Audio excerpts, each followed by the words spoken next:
Que pourrait vous apprendre un cadre de la compagnie Enron pour vous permettre d'accéder à un meilleur niveau de vie? La réponse pourrait vous surprendre. Alors, prenez votre Bible et le temps du générique, nous abordons ensemble ce sujet.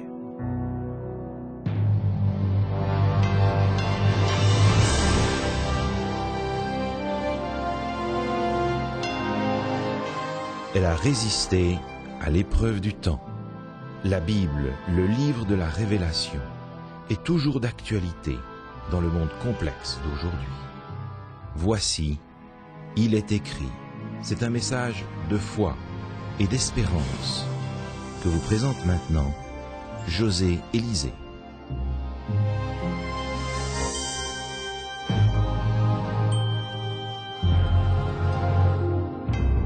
Le 25 janvier 2005, Cliff sortit discrètement de son lit, faisant attention à ne pas déranger sa femme, qui dormait profondément à ses côtés.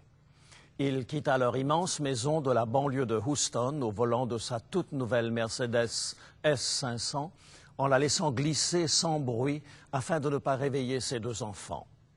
En sa qualité de directeur administratif d'une compagnie pétrolière, il possédait une maison et des voitures luxueuses, et même un yacht de 24 mètres. Ce fils d'un policier de Long Island était multimillionnaire et sa fortune, il l'avait acquise en toute honnêteté et en bonne conscience, car Cliff n'était pas un escroc. Pourquoi donc Cliff s'est-il soudainement retrouvé au cœur d'une enquête juridique? Le FBI, la bourse américaine et même le Congrès des États-Unis se mêlèrent au scandale tandis que Cliff subissait une série d'enquêtes à propos de titres frauduleux. Des agents le filaient et passaient au peigne fin ses poubelles. Bien que personne ne croyait que Cliff fût impliqué dans les activités criminelles qui entraînèrent la chute de la 7e plus importante compagnie d'Amérique, il n'avait aucun moyen de se justifier. Et Cliff encaissait mal ce revers de fortune. Les tranquillisants et les antidépresseurs qui auraient dû l'aider ne firent qu'empirer la situation. On ne saura jamais ce qui s'est passé dans sa tête cette nuit-là, lorsqu'il a arrêté sa voiture au milieu de la rue, verrouillé les portières, sorti son Magnum 357 et tiré définitivement sa révérence au monde entier. Le nom de John Clifford Baxter, âgé de 43 ans, vint s'ajouter à la longue liste des victimes de l'affaire Enron. Une tragédie qui toucha des brutes, des victimes, mais qui fit aussi peu de héros. Cette compagnie, qui avait déclaré des actifs de 111 milliards de dollars en l'an 2000, fit faillite à la fin de 2001. Ce fut la deuxième plus grande faillite que l'Amérique ait connue. Elle ruina des milliers de vies, envoya en prison certains des plus brillants chefs d'entreprise d'Amérique, détruisit le vénérable cabinet d'audit Arthur Andersen et scella le destin de l'une des entreprises les plus puissantes et les plus innovatrices des États-Unis. Mais comment cela est-il arrivé? Quelles leçons pouvons-nous en tirer? La triste histoire d'Enron démontre comment la transgression de la loi de Dieu peut entraîner notre ruine et celle des autres. Et nous en venons tout naturellement à notre étude des 10 commandements qui démontrent l'importance permanente des valeurs morales. Loin de moi la pensée de suggérer que l'observation du décalogue nous garantit un billet pour le ciel. Voici ce qu'en dit l'apôtre Paul dans son épître aux Galates, chapitre 2, verset 16. Galates, chapitre 2, et le verset 16. Néanmoins, sachant que ce n'est pas par les œuvres de la loi que l'homme est justifié, mais par la foi en Jésus-Christ, nous aussi, nous avons cru en Jésus-Christ, afin d'être justifiés par la foi en Christ et non par les œuvres de la loi, parce que nulle chair ne sera justifiée par les œuvres de la loi. L'observation de la loi ne peut réparer nos transgressions passées ou nous assurer le salut. Pour autant, l'observation de la loi de Dieu n'est pas un fardeau si elle est l'expression de notre amour envers Dieu. C'est ce que dit Jean dans sa première lettre au chapitre 5 et le verset 3. 1 Jean chapitre 5 et le verset 3. Car l'amour de Dieu consiste à garder ses commandements, et ses commandements ne sont pas pénibles. Si toute votre vie, vous vous êtes demandé pourquoi observer les commandements de Dieu, l'histoire d'Enron vous en fournit la raison. C'est le type même de mésaventure qui peut transformer un postmoderniste trompé en un absolutiste moral. Voyez-vous, un postmoderniste croit qu'il n'existe pas d'absolu. Il croit qu'il appartient à chacun de déterminer par lui-même ce qui est bien ou ce qui est mal, et ce, sans ingérence extérieure. Ainsi, chacun possède son propre ensemble de valeurs morales et personne n'a le droit de juger autrui, puisque personne ne détient la vérité absolue. C'est une théorie séduisante, aussi longtemps qu'elle ne touche pas à notre portefeuille. Et les milliers d'individus qui, à cause de la faillite d'Enron, ont perdu leurs revenus, leur assurance santé et leur épargne de retraite sont aujourd'hui moins promptes à décréter qu'il n'existe pas de valeur morale intrinsèque. Au nom de quelle morale fustigeons-nous aujourd'hui les manigances ayant conduit à la perte d'environ 50 milliards de dollars? Au nom de quelle éthique fronçons-nous les sourcils lorsque l'entreprise de certification des comptes d'Enron détruit volontairement des documents compromettants? Aussi longtemps que tout le monde faisait des profits confortables, personne ne s'est inquiété des enjeux moraux. Mais une chose est certaine, en temps de vaches grasses, comme en temps de vaches maigres, la transgression du 8e commandement débouche toujours sur des tragédies. Encensé par les médias, considéré comme un modèle d'entreprise capitaliste, Enron avait surtout bâti sa réputation sur l'honnêteté. Écoutez ces paroles tirées du rapport annuel de Enron en 1998, 3 ans seulement avant son effondrement.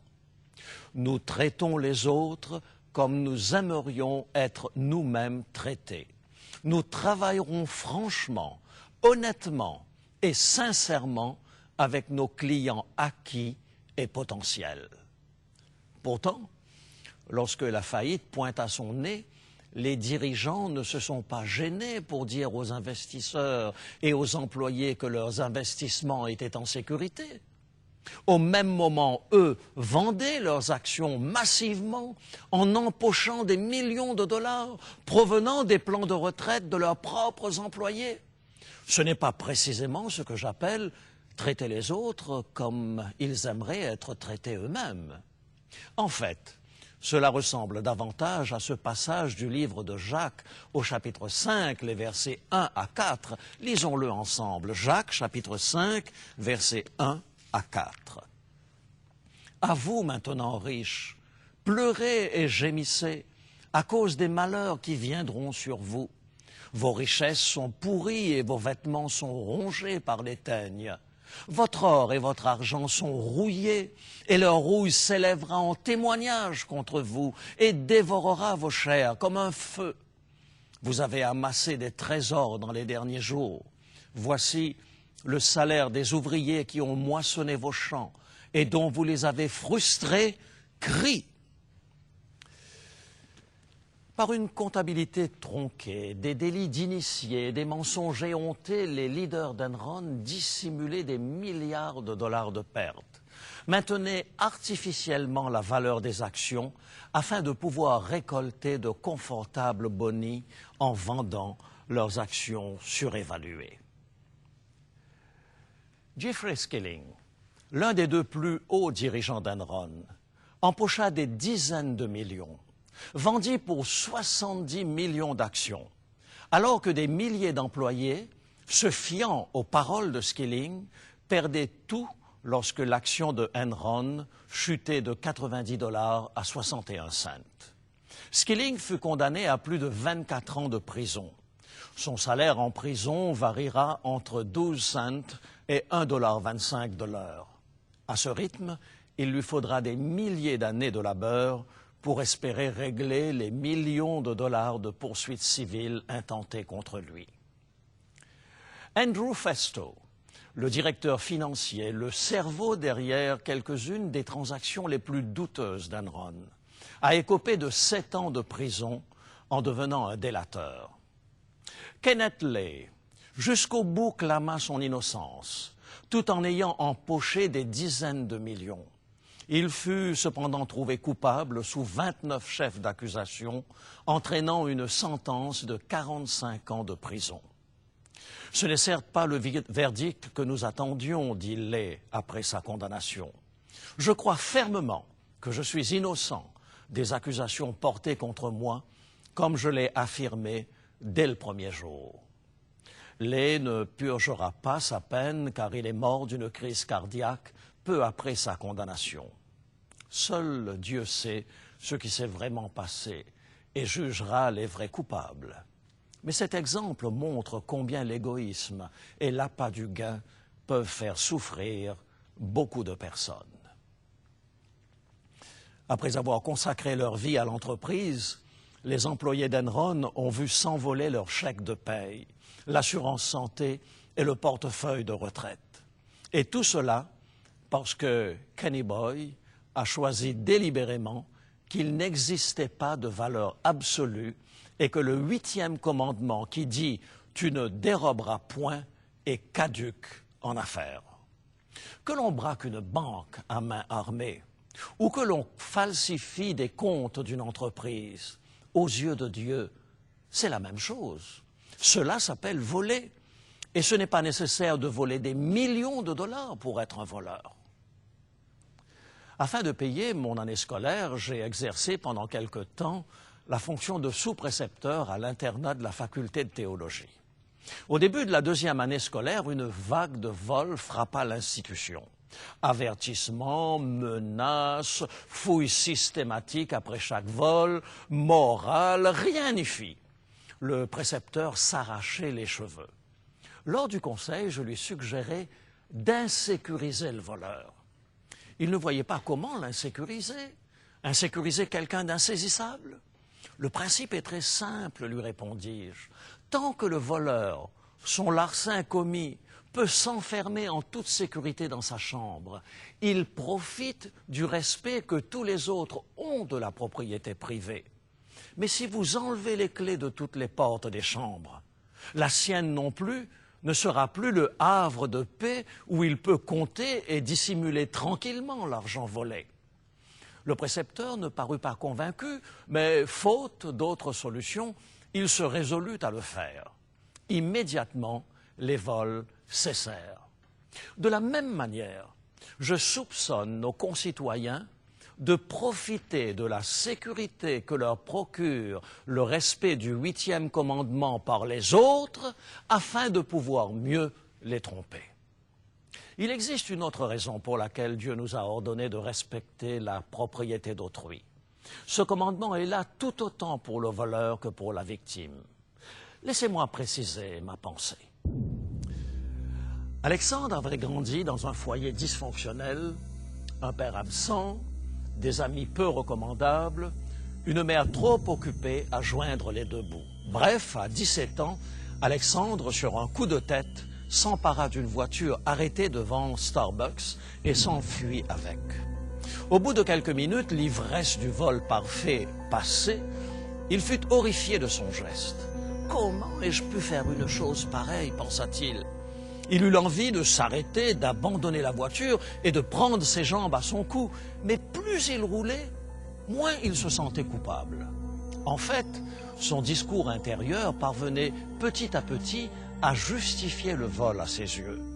Au bout de 2 heures, il commença même à considérer que la voiture lui appartenait. N'est-ce pas ainsi que cela se passe lorsque nous transgressons un interdit? Qui a vraiment besoin d'un commandement écrit dans la pierre pour savoir que voler est mal?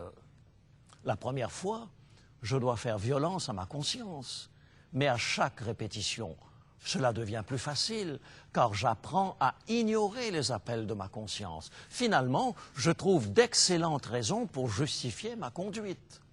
Selon l'apôtre Paul, lorsqu'un chrétien est mature, il est en mesure de supporter de la nourriture solide. Épître aux Hébreux, chapitre 5, versets 12 à 14. Hébreux, chapitre 5, versets 12 à 14. Vous, en effet, qui depuis longtemps devriez être des maîtres, vous avez encore besoin qu'on vous enseigne les premiers rudiments des oracles de Dieu. Vous en êtes venus à avoir besoin de lait et non d'une nourriture solide. Or, quiconque en est au lait n'a pas l'expérience de la parole de justice, car il est un enfant. Mais la nourriture solide est pour les hommes faits, pour ceux dont le jugement est exercé par l'usage à discerner ce qui est bien et ce qui est mal. C'est en s'exerçant constamment à discerner entre le bien et le mal, entre le bon et le mauvais, en faisant constamment le choix de faire ce qui est bien en opposition à ce qui est mal, que nous affinons notre conscience. Le contraire est aussi vrai. Nous nous endurcissons dans le mal à force de le pratiquer. Vous connaissez certainement cette expérience. Jetez une grenouille vivante dans une casserole d'eau bouillante et elle en ressort d'un bond.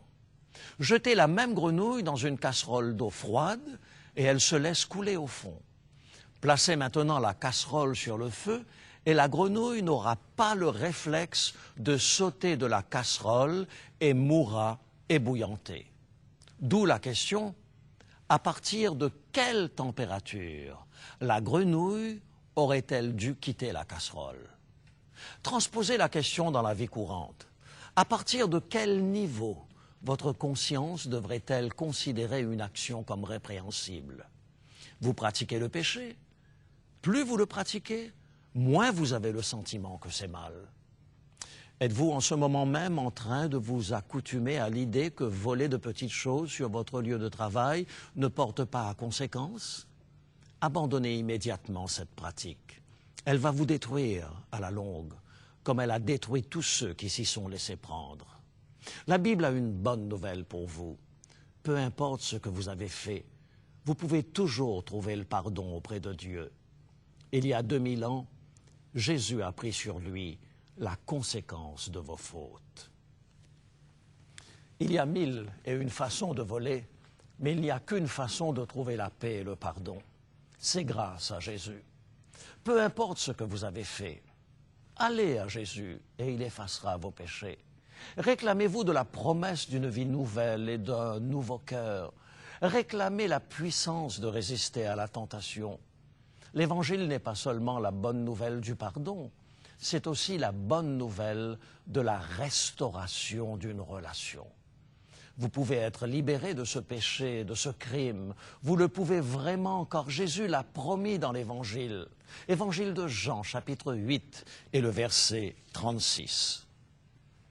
Si donc le Fils vous a franchi, vous serez réellement libre. Le pardon, la guérison et la chance de repartir à zéro, vous pouvez les trouver au pied de la croix. Puisque Jésus vous offre la libération, pourquoi ne pas l'accepter? Voici, dit-il, je me tiens à la porte et je frappe. Si quelqu'un entend ma voix et ouvre la porte, j'entrerai chez lui, je souperai avec lui et lui avec moi. Apocalypse, chapitre 3 et le verset 20. Saisissez l'occasion d'ouvrir la porte de votre cœur, tandis que c'est Jésus qui frappe. Le jour où ce sera un policier qui frappera à votre porte, il sera peut-être trop tard pour revenir en arrière. Prenez la bonne résolution d'être intègre en toutes choses, maintenant même, tandis que nous prions. Tendre Père, donne-nous des cœurs honnêtes. Apprends-nous à ressembler à Jésus. Enlève de notre cœur l'envie, la convoitise et le désir de toujours posséder plus. Apprends-nous à nous contenter de ce que tu nous donnes. C'est au nom de Jésus que nous te le demandons.